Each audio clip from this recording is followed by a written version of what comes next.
Hello friends, doctor Manish here, maxillofacial surgeon. आज हम लोग बात करेंगे कि कौन सा इम्प्लांट सबसे बेस्ट होता है। तो आई थिंक बहुत सारे ऐसे भी व्यूअर्स होंगे जो उनको कुछ आइडिया नहीं होगा कि इम्प्लांट क्या होता है और किस लिए इसका यूज़ होता है। जब मैं इम्प्लांट बोल रहा हूँ तो मोस्टली बेसिक इम्प्लांट की बात मैं कर रहा हूँ, जो कि टूथ रिप्लेसमेंट के लिए होता है। यानी कोई अगर आपका दांत नहीं है तो वहाँ पे हम लोग एक स्क्रू जैसी चीज़ डाल देते हैं और बाद में उसके ऊपर दाँत लगा दिया जाता है उस स्क्रू के ऊपर, या अगर बहुत ही लिटरल मीनिंग में बोलूँ तो एक जड़ डाल देते हैं टाइटेनियम का, और उसके बाद उसी जो टाइटेनियम का जड़ होता है उसी के ऊपर हम लोग दाँत लगाते हैं। That is called basically implant. Technically implant क्या होता है कि कोई भी ऐसा प्रोसेसिस होता है जो किसी चीज़ को रिप्लेस करता है। मिसिंग चीज़ को रिप्लेस करने के लिए जब इस्तेमाल करते हैं उसको हम लोग इम्प्लांट बोलते हैं। तो डेंटल इम्प्लांट की बात मैं कर रहा हूँ। तो डेंटल इम्प्लांट में ये बहुत कॉमन क्वेरी रहती है कि कौन सा इम्प्लांट सबसे बेस्ट होता है टूथ रिप्लेस करने के लिए, कौन सा इम्प्लांट सबसे बेस्ट होता है।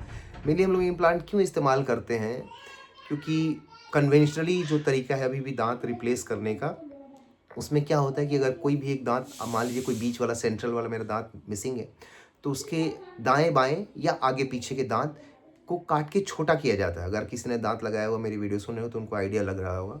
तो दांत को छोटा किया जाता है और उसी छोटे दांत को जो आगे पीछे या दाएं बाएं हैं उसको एज ए पिलर के रूप में डेंटिस्ट ले लेते हैं, उसका एक नापी लेते हैं, इंप्रेशन लेते हैं, और उसके बाद लैब से एक दांत अगर निकला है तो 3 दांत का सेट बन के आता है। तो 2 जो दांत होते हैं दाएं बाएं या आगे पीछे वाले, वो जहाँ पे छोटा किया है दांत उनको कवर करते हैं, और एक जहाँ पे खाली होता है वहाँ पे वो चला जाता है। तो उसको बोलते हैं बेसिकली ब्रिज। लेकिन ब्रिज में क्या ड्रॉबैक है कि आपको 2 दांत, अच्छे खासे दांत, उनका काफ़ी बड़ा स्ट्रक्चर कटवाना पड़ता है, और किसी भी वजह से अगर वो दांत, दोनों दांत भविष्य में किसी वजह से ख़राब हो जाते हैं, कीड़ा लगने के चलते या खाना फंसने के चलते सड़ जाते हैं, तो पूरा का पूरा सिस्टम फेल हो जाता है। फिर हम लोग को और दांत, उस दांत को निकालना पड़ता है, या आरसीटी करनी पड़ती है उस दांत को बचाने के लिए, या निकालने के बाद फिर नया दांत काटना पड़ता है, कुछ दिन वेट करने के बाद फिर नया ब्रिज लगाना पड़ता है। या कई बार ये सिस्टम जो है तब नहीं काम कर पाता है जब आपको पीछे में कोई सपोर्टिव दांत ही नहीं रहता है। मान लीजिए सबसे पीछे का दांत निकल गया और वहाँ पे आपको दांत चाहिए, तो चूंकि उसके पीछे कोई दांत ही नहीं है तो ब्रिज नहीं बन सकता, क्योंकि पीछे वाला पिलर ही नहीं है हमारे पास। तो उस केस में हम लोग क्या करते हैं कि इम्प्लांट इस्तेमाल करते हैं, ठीक है। लेकिन बहुत सारे लोगों का ये सवाल होता है कि सबसे अच्छा इम्प्लांट कौन सा होता है, कौन सा इम्प्लांट लगाएं। देखिए, इम्प्लांट चूज़ करने के बहुत सारे क्राइटेरिया होते हैं और सबके अपने फाइनेंशियल इम्प्लीकेशन होते हैं। जितना ज़्यादा इम्प्लांट अच्छा होता है उतना ही ज़्यादा वो कॉस्टली होता है। लेकिन इम्प्लांट आपको चूज़ करना है तो मैं इंक्लूडिंग बजट और कौन सा इम्प्लांट अच्छा होता है वो सारी बात आज मैं आपको बता देता हूँ। देखिए, इम्प्लांट में 2-3 चीज़ें होती है। सबसे पहले क्या है कि वो इम्प्लांट किस टाइप का है। इम्प्लांट की प्राइमरी स्टेबिलिटी एक चीज़ बोलते हैं। जितने ज़्यादा थ्रेड होंगे और जितना एग्रेसिव थ्रेड होगा, अगर आपने इम्प्लांट कभी देखा होगा तो एक छोटा सा होता है मेटल पीस और उसमें स्पाइरल बहुत सारे बने होते हैं, ठीक है।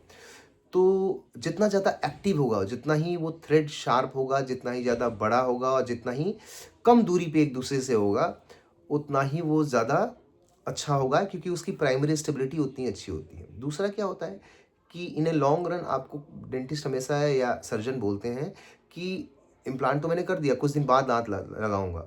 तो उस इम्प्लांट का आपकी हड्डी के साथ जुड़ना, जिसको हम लोग ऑसियो इंटीग्रेशन बोलते हैं, यानी ऑसियो मीन्स बोन और इंटीग्रेट होना यानी कि मर्ज कर जाना, मिल जाना उसके साथ।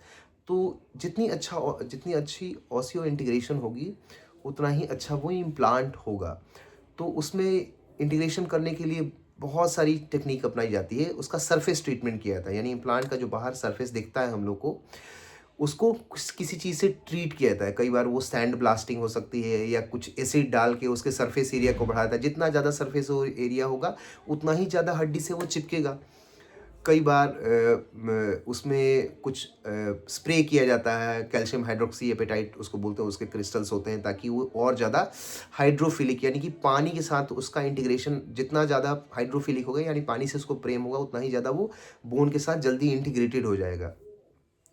कई बार क्या होता है कि अच्छा इम्प्लांट उसको भी कंसिडर कर सकता है जिसकी सप्लाई अच्छी हो। अगर मान लीजिए आपने बहुत अच्छा इम्प्लांट लगाया लेकिन उसका सप्लाई चेन ही गड़बड़ है, तो कुछ भी अगर प्रॉब्लम होता है फिर टाइम कंज्यूमिंग बहुत हो जाता है। ये भी एक ऑप्शन है, ये भी एक बहुत अंडर कंसिडरेशन चीज़ है।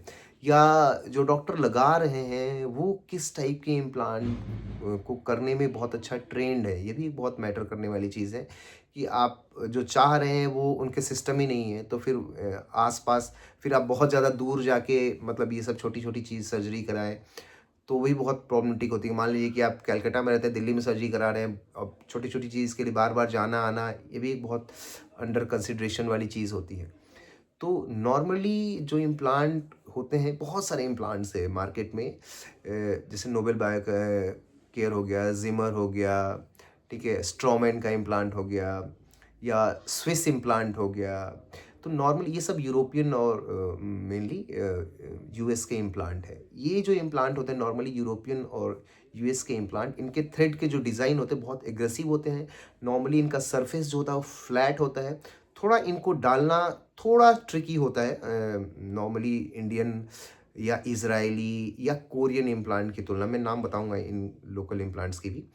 तो थोड़ा ट्रिकी होता है, बट अगर आपके सर्जन बहुत अच्छे हैं, तो इनका रिज़ल्ट नॉर्मली देखा गया है काफ़ी ज़्यादा अच्छा होता है, लेकिन ये थोड़े एक्सपेंसिव होते हैं।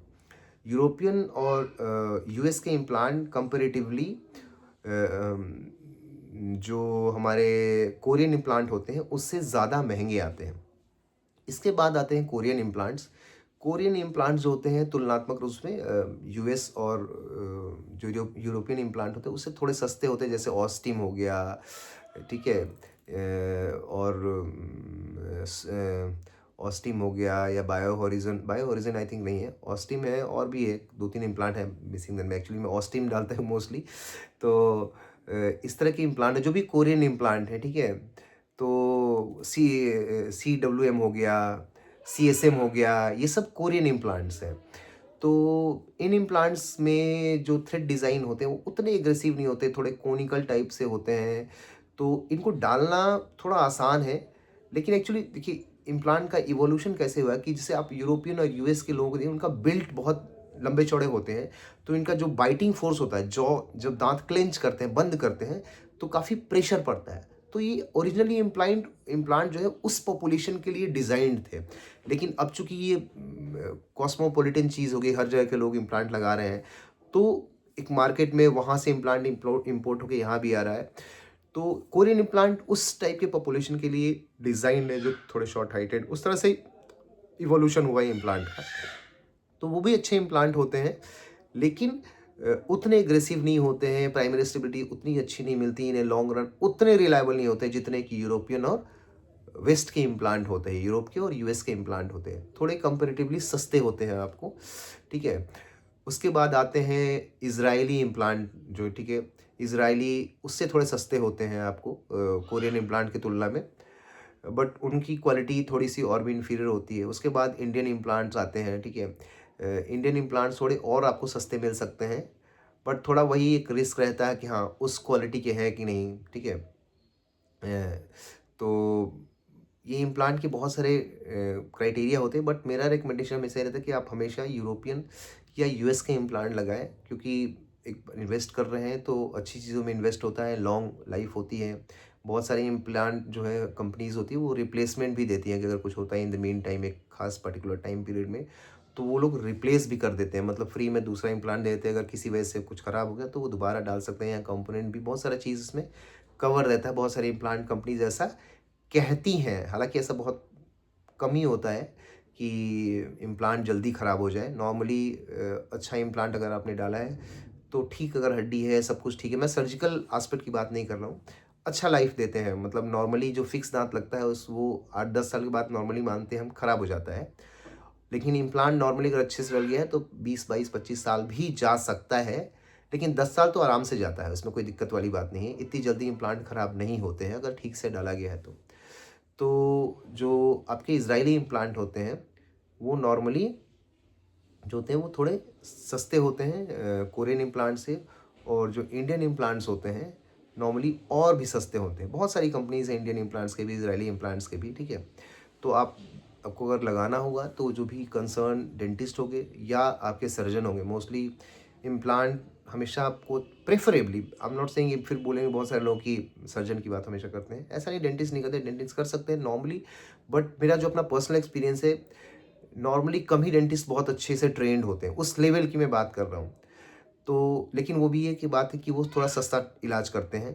तो आप अगर अच्छा डेंटिस्ट ढूँढ लेते हैं जिनको ट्रेनिंग बहुत अच्छी है, और या फिर वो कंसल्टेंट से कराते हैं, तो ट्रेनिंग बहुत अच्छी है, पास्ट रिकॉर्ड उनका अच्छा है, तो आप उनसे करा सकते हैं। नहीं नहीं तो फिर आपको नॉर्मली मैक्सिलोफेशियल सर्जन के पास जाना चाहिए। अपने आस-पास ढूँढिए ज़रूर, हर जगह इंडिया में आजकल अवेलेबल है, ऑलमोस्ट सारे डिस्ट्रिक्ट में एक आध मिल जाते हैं।